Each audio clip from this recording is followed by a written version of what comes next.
Narendra মোদীকেই NDA বিজেপির লোকসভা এবং সংসদীয় দলের নেতা হিসাবে মান্যতা দিল এনডিএ সদস্যরা। নরেন্দ্র মোদীর নাম প্রস্তাব করেন প্রতিরক্ষামন্ত্রী রাজনাথ সিং। সেই প্রস্তাবে অনুমোদন করলেন স্বরাষ্ট্রমন্ত্রী অমিত শাহ, নীতিন গাডকারিরা। বিকালে রাষ্ট্রপতির সঙ্গে দেখা করে সরকার গঠনের দাবি জানাবে এনডিএ জোট। 12 বগির ট্রেন চালানোর পরিকাঠামো তৈরির জন্য রবিবার দুপুর পর্যন্ত বন্ধ শিয়ালদা স্টেশনের 1 নম্বর থেকে 5 নম্বর প্ল্যাটফর্ম। ভিড়ের মাঝে খড়দা এবং টিটাগড় স্টেশনের মাঝে চলন্ত ট্রেন থেকে পড়ে মৃত এক যুবক। একের পর এক লোকাল ট্রেন বাতিল। স্টেশনে স্টেশনে ভিড়ে নিত্যযাত্রীদের নাভিশ্বাস। আতান্তরে নিত্যযাত্রীরা। সব ঠিক হয় দাবি রেল কর্তৃপক্ষের। That we are proposing from 7th of odd hours of 7 to 9th 1400 hours.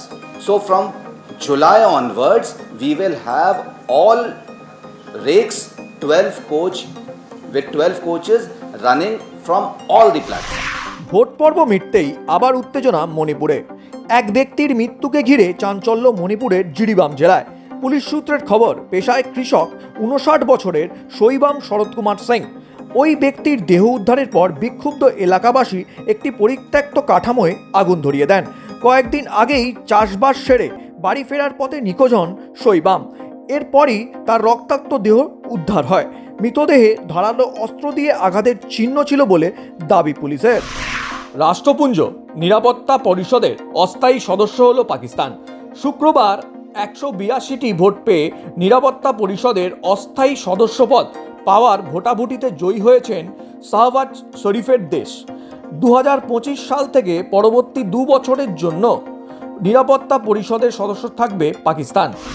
উত্তরে বৃষ্টি, দক্ষিণে হাঁসফাঁস গরম।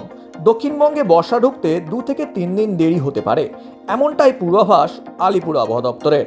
তাপের দাপট থেকে রেহাই মিললেও গুমোট গরমে অস্বস্তি অব্যাহত।